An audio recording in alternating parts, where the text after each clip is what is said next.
25 years ago, I was at a conference, one of those ministry events where you're running from session to session, taking notes, absorbing everything, and trying to come back a better woman, a better mom, a better servant of the Lord and lover of Jesus. And I ended up at the water fountain, just a quick stop, and I started chatting with a young woman I knew.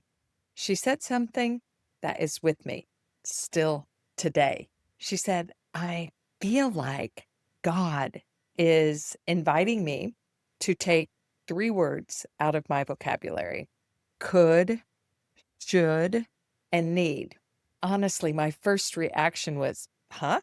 Because as a Christian woman, those words weren't just words to me, they were the whole framework of how I led my life and loved Jesus. What should I be doing? Who do I need to be? What could I do better? The list felt like faithfulness. It felt like I at least owed God something for what he had done for me. But remember, something she said stayed with me. And all these years later, through my own process and journey, I realized that that was a powerful word from the Lord, not only to my friend, but to me as well. Those words, they weren't producing peace. They weren't ushering in the kingdom of peace. Instead, they kept me in a constant state of striving, in a state of shame because I wasn't enough and I could never be enough.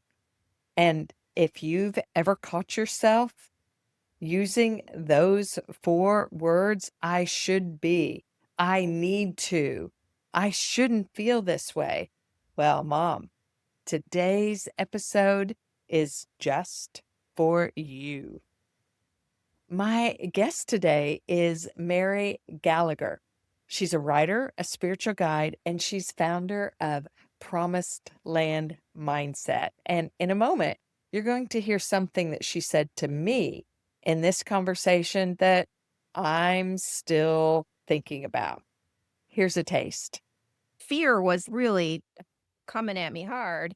And God spoke very clearly to me, as he usually does in these moments, and said, Mary, you can choose faith or you can choose fear, but whatever you choose right now in this moment is going to be so crucial. It's going to take you down one path or the other. Choose now.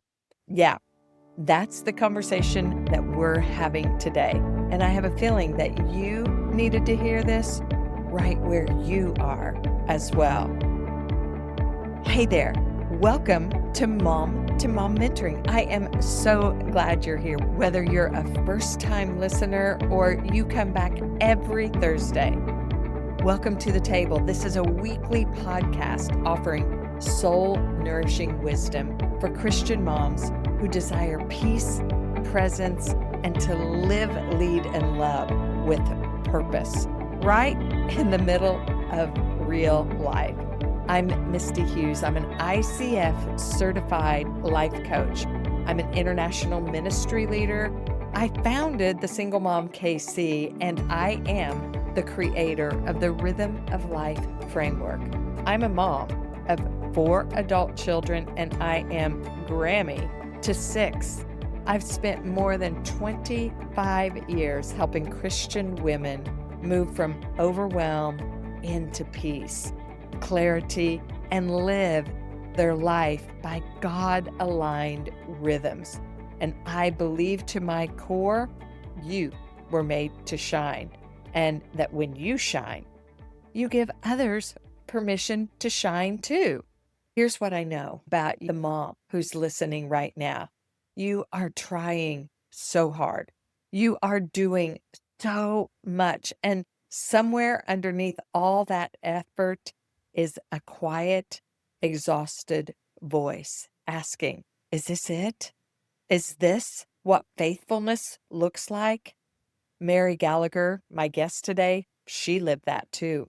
She knows the weight of the should list, the pressure to be the perfect Christian wife, a perfect mom, a perfect church member. She carried it for years. And the freedom she found on the other side is exactly what I want for you. Today, we're talking about parenting from faith instead of fear and what it looks like to really lay down that striving and actually receive what God has for you, and how to recognize the shoulds in your life that are quietly keeping you trapped. Now, before we get into it, there's two quick things. First, come to the table. Yeah, I'm inviting you. The Holy Spirit is inviting you to come to the table. It's a 4-day women's retreat anchored out of the Song of Solomon 2:4.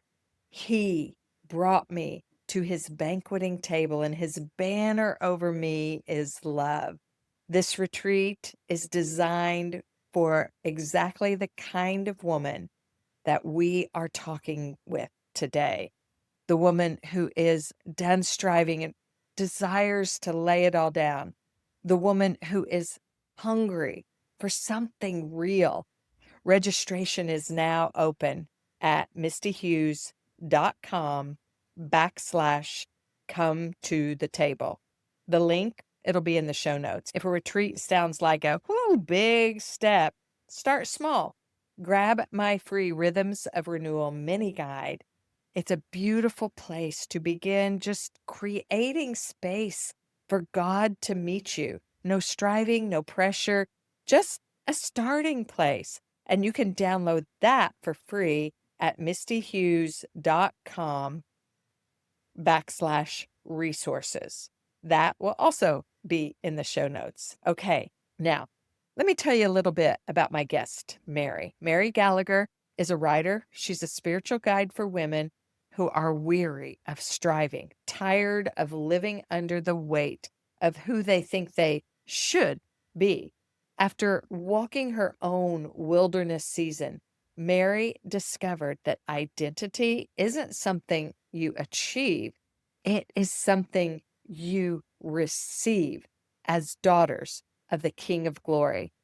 She helps women reconnect with who they truly are and rediscover the freedom of belonging to Christ.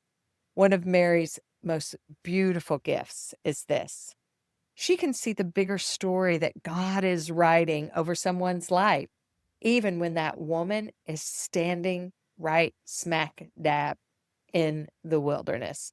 She calls it a promised land mindset, and it is just as rich as it sounds. Mary's also a mom, and some of her greatest lessons didn't come from a conference or from a curriculum. Also, her happy place, it's her pool, which makes total sense because there's something about water that makes you slow down, breathe, and remember that growth happens in quiet rhythms, not frantic striving. And Mary, she is built for this conversation that we're about to have. So, Mom, here's what I want to invite you to do. Find a comfortable spot if you can. Maybe get a cup of coffee, or if you're in the carpool line or on a walk, wherever you are, I want you to come to this conversation with your hands open, because Mary is going to talk about exactly what that means. And I have a feeling that you are going to feel the shift. Mary, welcome to Mom2Mom Mentoring. I am so glad you're here. I think one of the hardest things for moms, it's we called it mom guilt, we call it different things, but it's that burden that we carry, that we are responsible for how Yeah. these kids are going to turn out, for their future. So, how do you tell the difference between what would be a healthy responsibility and unhealthy striving? When it comes to striving, I think all women strive to some degree and are perfectionists to some degree, even if you don't register yourself as that. And then when it comes to motherhood, add another layer. Like you said, mom guilt is very real. And we get a lot of messages from the outside, and dare I say, even from the church, that you better do things right or else. I'd like to share a story about my son, which God brought me to a crossroads of you're going to choose faith or you're going to choose fear. And that was really big to me. And so to preface this, my firstborn son was born with a liver disease and had a lot of health issues. So there was a lot of mom guilt. Did I cause something? A lot of control over his life to keep him healthy and alive. So when my second son came, it was almost like a second chance, a do over. Like he was easygoing, he was healthy. I came into motherhood with perfectionism, striving, got to do it all right. And then having a sick child that just kind of like it was very hard for me to let go. But so my youngest was, in high school, and I had been working a lot, 60, 70 hours a week in the corporate Mm. world, and that included travel. And I kept telling myself, "It's okay. It'll be okay. They're good kids. They're teenagers now. I don't need to be there. It'll all be okay." And one day I was driving and I had about a 2-hour drive to my location. As soon as I got off the freeway, I got a phone call from the high school assistant principal telling me my son was in the principal's office and it was pretty serious. And I was like, okay, zip around, get back on the freeway and go home. And there was a real kind of like moment of when I realized I went into panic mode, like any good parent would. Like, oh my God, it's my fault. And oh no, I have to control this kid because this is a gateway Mm. drug. He's a good kid. He's an honor student, but he got down the wrong road and I haven't been around enough. Now I'm gonna stay home and I'm gonna clamp down on all this. I'll never forget it. I was sitting on the edge of my bed, at the foot of my bed, and I just started praying. And I said, God, I need your help. This is every parent's nightmare, right? What am I going to do to help this kid get back on track and not go in the wrong direction? Fear was really coming at me hard. And God spoke very clearly to me, as he usually does in these moments, and said, Mary, you can choose faith or you can choose fear, but whatever you choose right now in this moment is going to be so crucial. It's going to take you down one path or the other. Choose now. I mean, it was that clear. And I said, Lord, I choose faith. And I mean, immediately my heart settled. And so I just began to trust that God was in control, not me. And that really helped me focus on the relationship with my son instead of the behavior. My boys were very involved in church and they were very close to their youth pastor. And he called me when he got wind of my son's indiscretions. And he said, Mary, what are we going to do? I said, what can we do? I can't physically control this child. He's 16. It's not like I'm raising a 4-year-old. I have a almost grown man. There's not something I can do as much as walk through this process and try to help him make the right choices. And he was very frustrated with me, Misty, because he felt I wasn't taking the situation seriously enough. Mhm. And interestingly, he calls my oldest son and he says, what are we going to do? Your mom she doesn't get it. She's just throwing her hands in the air and giving up, and she's in fear mode. And my son, who was like a proud mom moment, he said, is quite the opposite. She's not throwing her hands in the air with fear. She's giving it to God. She's okay. And I was like, oh, he saw that. He saw that I was walking in that peace, I guess, and that rest of letting God. Anyway, long story short, there were a few months that it was hard, but every time I wanted to jump into that fear or the panic, I would just say, "No, I chose this path. I'm not going the other way," because fear and faith can't be together, right? One's gonna kick the other out. And eventually my son saw my mom is not interested in controlling me as much as she is in supporting me and having a relationship with me. And he eventually just worked it all out on his own and got his little act together, and he's of course, now quite the responsible, good human being that we all hope we're going to raise. It's such a memorable moment of when God just said, choose faith or choose fear, but you cannot choose both. Like, Yeah. I feel like he's saying that to so many moms wherever they're at right now, that we get to choose that. That's a daily invitation. It would have been so easy to say, "You're grounded, you can't have the car, you can't do this, you're right. give me your phone." Doing all these things to help them face the consequences of what they do that's wrong. Where do consequences come in? That's a really good question because as parents, of course, we want our kids to understand the consequences, right? Mhm. We did ground him immediately, just as, okay, we need a reset and we need to get control of the situation and learn more about the Mhm. extent of what we were dealing with. But a real big turning point came was when we went to the school, he had a hearing before the school board, members of the school board, because his infraction had occurred at school and there was a zero tolerance policy. And we sat there and we're all in for consequences, discipline, all of that.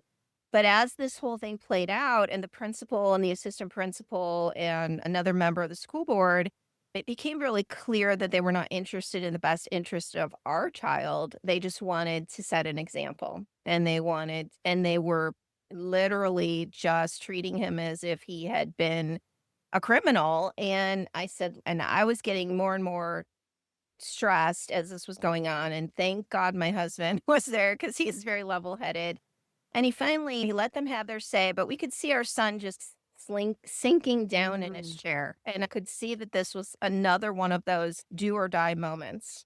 You know, like, how are we gonna support our son, but he still needs to understand the consequences of what he did, and so my husband spoke up and he just said, we've listened to everything you had to say, and it seems like a very severe sentencing for a child. This kid has never been in trouble before. He's never been in your office for anything. He's an honor student. He's in AP classes. How can we work together to get him back on track instead of maybe pushing him further down this trajectory that we don't want him to go? And I just sat there and immediately, like, my whole body just relaxed, and I was like, Wow. "You, Holy Spirit, for giving my husband the words," and I could see my son then all of a sudden sit up and go, "Wait, my parents are on my side." Because ultimately, we have to believe in our children, and it was so interesting after that, I could see the whole everything in the room just shifted, and they realized they weren't in control. Mm. But we were gonna do what was best for our child, and that was a pivotal moment for my son. He saw that we were for him, not against him. Not that he hadn't done anything wrong. It was very vulnerable because as parents, we don't always wanna be vulnerable, right? We don't want our kids to know we're struggling or we don't know what to do. We wanna look like we're in control, and we would have these conversations where he'd be like, "Mom, I'm going out." Like, the parameters were, if you're going out, you just need to be honest with me where you're going and who you're gonna be with, and you need to be home at a certain time so I can go to Mhm. sleep and not worry. He agreed to all that, and then I agreed to that he could then go out. And I say I at this time because my husband had moved to another state to take a new job. So I was navigating most of Mm. it on my own, as you understand, right? Yeah. And we would have these conversations. And I would say, okay, you're going with this group of people, and this is my concern. But I wouldn't say, those are bad kids. And I don't want you. I just say, this is my concern. This is what I'm worried about. So that was an opportunity for me to be more vulnerable with him, and I could see, like, he just his whole demeanor just softened and softened because he was like, "I don't want my mom to be concerned about me." So he would assure me, and then I'm telling you, Misty, there were times when he would actually come home early because you know how that is, like, when you give your little kids their bedtime, they fight it, but when you say, "Pick your own bedtime," they go to bed when you want them to. Uh-huh. He would come early, and he would not be under the influence, and he would be like, "That was dumb party, I'm not going there anymore." I just saw this change in him. So, it was this balance of, "Okay, I'm gonna have my parameters because you need to understand that I have feelings and fears and concerns for you, and I want what's best for you, but I'm also gonna extend some trust on your side. I think that was the Mhm. most important thing, was that he felt that I trusted him. Mary, as I'm listening to you, it sounds like you really were able to parent from a place of, well, choosing faith, but you could choose faith because of your relationship with the Lord, Yeah, because you knew Him, you know who you are. It shifts something when we parent from that knowledge of not just who God is, but who we are. And that's what I hear, the peace and the calm that you were able to maintain and build relationship yeah. with your son out of that place. When your boys were younger, what did that look like for you to parent out of that identity with toddlers or young ones? I wish I could say I had a little more of that identity then, but I was a bit of a stressed mom. You know how hindsight is 2020. If Yeah. I could do things differently, there was a lot of pressure in my life to perform. I was hearing that mostly from the church. There was a Mm. lot of pressure to do and be and act and serve, at the same time raising children, at the same time working on a marriage, at the same time working full time, all these things that just, and I was not handling stress as well as I thought I did. But I remember a moment too when the same son, Sean, we were painting dressers for their room. They were little then, and we were making this Woody and Buzz Lightyear's Toy Story theme and stars on the ceiling and all that. So I bought these old dressers and I taught them how to sand and prime and paint. It was just such a great experience and we were enjoying it. And then we were sponge painting red, white, and blue stars on the dresser. And of course, I, being a perfectionist, I was like trying to place them perfectly and tell them how to do it. And Sean was maybe like 4, and he's always been a very creative child and thinks outside the box. And he took his sponge and he kind of swiped it like that. And immediately I said, which hindsight again, a good parent wouldn't have said, but I said, "Oh, Sean, you smudged it." And he didn't even miss a beat. He didn't feel bad, he just said, "No, mom, that's a shooting star." And I was like, "Oh my gosh, the Lord just stopped me in my tracks." That was so pivotal, like you said, the smudges. There's so much pressure to raise good kids, and then in the church, it's this pressure of, "What is everyone gonna think if my kids go a little off the rails?" I don't know where I heard it, but I heard somebody say, "We need to stop shooting on ourselves." And I thought that was really powerful, and it's been part of this journey that I've been on for a long time. Like I said, laying down the voices of others. Let me try to go back a little bit without dragging it on, but when I was a baby Christian and newly married, very young, I was basically accosted, I don't know other way to say it, by my pastor, and he cornered me in a kind of a private place, and he was literally jabbing his finger at me and telling me that I wasn't doing what he thought I should do with my life, even though I was teaching at a Christian school and I was regularly in his church, and that I just was flabbergasted. And I said, "Are you telling me to fit some kind of a Christian mold?" And he said, "That's exactly what I'm telling you. Fit the mold, Mary. Fit the mold." And by the time this whole conversation was over, I was devastated and I was in tears. And I was this new Christian. I thought this is where I belonged. I was going to be accepted. I was on this spiritual high. I was working in a Christian school. And this man was telling me I wasn't good enough and I wasn't doing the right things and fit the mold. And that just stuck with me. And so my perfectionism just went 0 to 60, and I was determined I was never, ever gonna let anybody be able to say those things to me again. I was gonna be a straight A Christian. That was my protection, as that protection armor went on. Like, I was gonna be such a good Christian that nobody could ever point their finger at me again, which I realize now, of course, is absolutely ridiculous. And I also realize now he was looking back and everything else I learned, he's just a misogynist. And I'm sorry to say that, but there are misogynists and narcissists in the Christian world and in churches and in leadership. All that to say, I adopted a very strong should mindset. I should do this as a Christian. I should not do this as a Christian. A good Christian woman should do this, should not. A good Christian wife should not. And the more, Misty, the more I tried to squeeze myself into that mold, I say this in my book. I just became like a jello mold and that was pouring out of the sides. It was just a big sugar laden mess. I wasn't conforming to the mold because God never asked me to conform to the mold. This did affect my parenting. It affected my marriage and my parenting because I was very tightly wound trying to be so perfect for everybody that I was just I was a stress-filled mom and a stress-filled wife, and so it did affect my parenting. So, that's where all the shoulds came from, and it wasn't until several years ago that I started unraveling all of this, the toxic teaching, the perfectionism, learning who I was in Christ, that I started identifying the shoulds. And so I wrote an article about it. I call it "The Dirty Word Christian Women Need to Stop Saying." So that's why I created that free guide that Uh-huh. women get to Yeah, start. tell us Yeah. about what you have for us. Okay. Yes. So I created a free guide. It's just a few pages long. If you do feel like you're living for other people's expectations, or you feel like you're disappointing everybody all the time. And that's really how I felt. I didn't feel I was good enough at work. I didn't feel I was a good enough wife. I didn't feel I was a good enough mom. And at the end of the day, what it really hurt me the most was I felt like I was disappointing God most of all.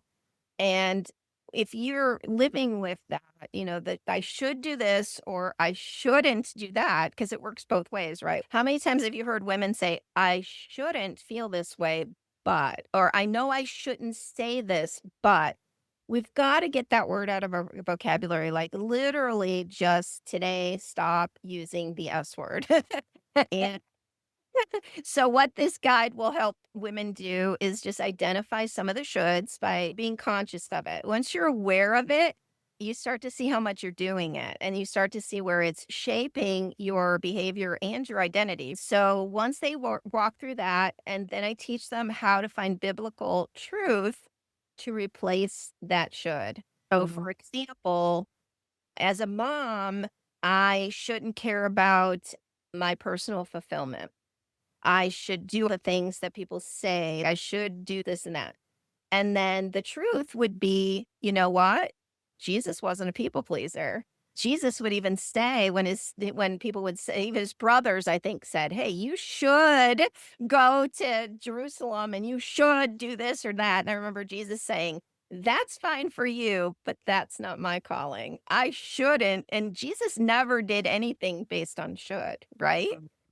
So, recognizing that, I think it's just gonna give women that peace where they can stop the striving and trying so hard, and then God can come in with his voice, and God does not drive or push, he invites, and Mhm. that's a very different story than should, isn't it? It is, and it is so grace-filled, and I was just thinking when you talked about Jesus was never driven by the shoulds, it goes back to what you were saying. He said, "I only do what I see the Father doing." Right. And that goes back to what you were saying earlier. We've got to hear what God is Yeah, inviting us yeah. into and how he's inviting us to walk. Those are shaming words when we are holding ourselves to this standard. You're right, and We're never gonna be enough. exactly. How can we ever be enough? Yeah. And that's Yeah. the whole message of grace. You're not Mhm. enough, but I fill in the gap. Because Uh-huh. the striving and the should, it and it is driven by shame. And I think if anyone is listening to this and you deal with perfectionism, that is the root of it. It's shame. And when Mhm. that man shamed me, I went into full on perfectionist striving mode because I never wanted to feel that shame again. We can realize God is never ever shaming us. That's not the voice of God. we can let that go. When you're young, it's hard because you want to do well. All I ever wanted was for God to be happy with me. And I remember a similar conversation. I was teaching at the Christian school and kind of all this stuff had played out. And I was dealing with some other abuse in the church. And I just felt like 24/7 God was angry with me. Now, Mhm. how I was saved and thought that, I don't know, but I did. And I remember walking into the teacher's lounge, and one of the older lovely Christian teachers was there, and she looked at me. I was making a cup of tea and she said, "Mary, how you doing?" I said, "I don't know, Sharon." I said, "I just feel like God's angry at me all the time."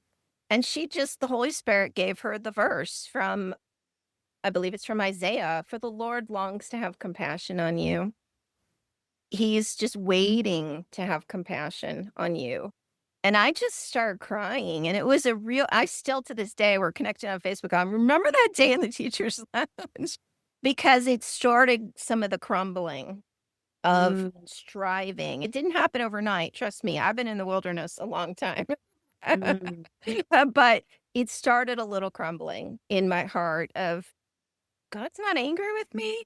God wants to show me compassion. Why am I beating myself up and everyone else around me? the little water cooler moments. I remember the Lord kept saying out of Hosea, I will allure you to the wilderness, and there I will speak kindly to you. There's going to be a way that we look at him that changes in the wilderness. I'm like, I don't want to go to the wilderness, but you have good things for us in the wilderness. And you even have promised land.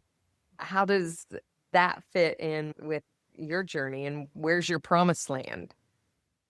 My promised land is purpose. I used to think my promised land was prosperity. When I lost my job in 2023, God said, "Do you want to go around this mountain again, or do you want to go to the promised land?" And I knew that He meant you're not going back to the corporate world, which I call it corporate slavery. Okay. I know that sounds harsh, but really that's the image He gave me. That was my Egypt, corporate slavery, because when I was working 60, 70 hours a week for someone else's empire, I didn't have time for God dreams. And so God called me out of that, and I wandered in the wilderness, and that's when God showed me He's my provider. He's, like you said, my husband, my father, Abba, all these things. And then when I started making money online and I realized He wanted me to finish writing my book, I was like, okay, so the promised land is going to be prosperity. And I kept talking that message. And then God said to me one day, "Mary, you do realize the promised land is as much about purpose as it is about prosperity." Wow, back again. Wow, God. Wow. Mhm. The journey He takes us on, it's so much more than what we think it is, right? We think we understand it. His ways are higher, His thoughts are wiser. He has so much of a bigger purpose. And I'm starting to see that purpose unfold now. I never thought that God would connect me with my people like you, like so many others that all of a sudden, like, oh, boom, these connections are happening so easily for me. I really thought I'd wander in the wilderness by myself forever. I honestly did. I never pictured what my promised land could look like in the form of purpose. So, inside my promised land mindset community, I have an inner circle group called Slayer Giants with 6 women, and the breakthroughs that they're having are amazing. The testimonials that are coming out of this, and they're saying things like, "I don't want to stop being part of this group, 'cause I wanna continue to become the person that God wants me to be." And for me, that is my purpose. Helping women walk in that God-given identity, not in molds, not in expectations, not listening to the shoulds, but listening to God and just resting in that identity, because that's how we help other women get free, right? When we're free. So that's the whole promised land journey. There's a little bit more to it than that, but in a nutshell, that's this vision God's given me, and it's just gets clearer and clearer as I walk through it. I think we need to put on a new lens about what the wilderness, the good things that come from the wilderness. Hey, as we close up, I have a couple more questions, but this is, I think, key, especially for the moms that are listening, is we're talking about the promised land. We're talking about purpose being the promised land. It's where there is life, where there is abundance, where there is joy, where there is peace, all those things that we read about in the word and we're striving to try to Right. find. What is like one shift, one thing a mom might be able to do to move her toward her promised land? Like you said, it's a journey. It's a Yeah. process. It's what you do, it's what I do as coaches, as mentors, as leaders. We help women discover and walk on that journey with them, and we're fulfilling our purpose and they're discovering. But what would you coach women to do to start to move the needle back towards their promised land? It's a really good question. And I think for everybody, it looks so different depending on how far we are in the Egypt and how stuck we are in the shoulds and the perfectionism. But the two words that come to me are just let go, because we hold so tightly to what we think our life should look like. We hold so tightly to this path and this pattern that we think we're supposed to be on. But when we just let go and let God reshape and uncover who we really are so we can walk in that. So I know that doesn't sound like a real action plan, but I think it can definitely start with the shoulds. That's a good first step. Let go of the shoulds, then let go of the expectations, and just come to God with this open hands of letting go, because He always has something so much better than what we're holding so tight fisted to. There is this open handed image that God's been giving me of letting go and giving, but also opening and receiving. Open hands, open heart, open mind, letting go. Yeah, that's good. Okay, that one thing. Women have listened to our conversation. You've shared so many beautiful aha moments, great stories. But as we're closing, if mom doesn't remember anything else, what do you want mom to know? I did a conference for women, and so many people said that years later, they still remember this one thing that I said. Just because you can doesn't mean you should. And I don't mean the should in the negative, but there's so many things that come to us, right? We have so many options and choices in the world right now. We talked about that.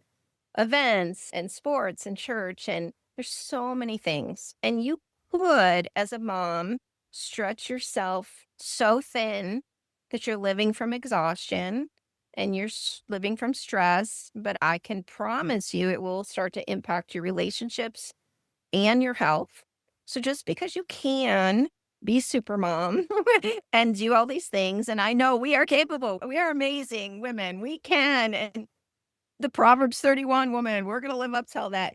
It's okay that you don't do it all. It's really okay. And God is actually saying, please stop trying to do it all and just be the mom I called you to be. And that's going to look very different for every person. And don't worry about what other people say or do or the comparison. So just because you can doesn't mean you should. I think there's been so many times that I could do something. If I'm doing it all, I'm not leaving space for God. Mm. I'm denying God. Mm. That is a good word for all of us to remember. So, Mary, thank you so Great much. conversation. We covered a lot of territory, I know, but thank you so much for having me. It was wonderful. Oh, my friend, I hope you felt what I felt in that conversation. If I could hand you one thing to carry into your week, just one, it would be the image that Mary gave us near the end of the conversation. Open your hands. She said it so simply and so beautifully. Letting go and receiving are the same gesture. You can't do either with a closed fist. And I want you to think about that, because every should that you've been holding, every need to, every I should have done better, every why can't I get this right? That is a fist. And God is waiting, not with a list of what you still owe him or still should be doing, but with something you haven't been able to receive because your hands have been too full of trying. So, right now, wherever you are, I want to invite you to do what Mary said. Just open your hands physically, if you can. It sounds simple, but sometimes the simplest things are the most defiant acts of faith we will ever do. And if this conversation opened up something, I want to give you that place to land. My Rhythms of Renewal guide, remember, it's free and it is designed to help you create that space to hear God's voice, space where the striving can finally quiet down. And you can download that at mistyhughes.com/resources. If you're interested in Mary's work, if the Promised Land mindset is calling your name, grab her free guide, Shedding the Shoulds. The link for that will be in the show notes as well. And please subscribe if you haven't already and come back next week because next Thursday, I'm sitting down with Katina Wilkins and we're going to talk about something that every single one of us is navigating in some way, shape, or form. How to love the difficult people in our lives, the people who cost us more than we feel like we have to give. You're going to want this conversation. Now, you came into this episode carrying something, maybe a list, maybe it was a version of yourself trying to live up to something that isn't quite you. Maybe it was that quiet, tired feeling of just never being enough. And Mary said it plainly. God is not the voice saying you're not enough. That is not his voice. He is the one longing to have compassion on you. He is the one waiting, not with a report card, but with open arms for you to stop running long enough to meet with him and feel that warm embrace. Here's the thing. A city on a hill, it can't be hid. And neither do you light a lamp and stick it under a bushel. No, you put the lamp on a stand and it gives light to everyone in the house. You, beloved, are here to be that light. You bring out the God colors in the world. And here's what Mary showed us today. You cannot shine from a fist. Shine happens when hands are open and we stop gripping so tight to what we think we should do, to who we think we should be. We open up to who God says we are. Your smudge might be a shooting star. Your wilderness might be where he's waiting to speak kindly to you. And your promised land, your purpose, might be closer than you think. Next Thursday, I'm sitting down with Katina Wilkins, life coach, Bible teacher, and author of Love is Complicated. And we're going to talk about how to love the people in your life who are genuinely hard to love. If you have a relationship right now that is costing you more energy than you feel like you have to give, you're not going to want to miss this episode. Subscribe now so it lands right in your inbox. I'm Misty Hughes. You've been listening to Mom2Mom Mentoring. Now, go shine.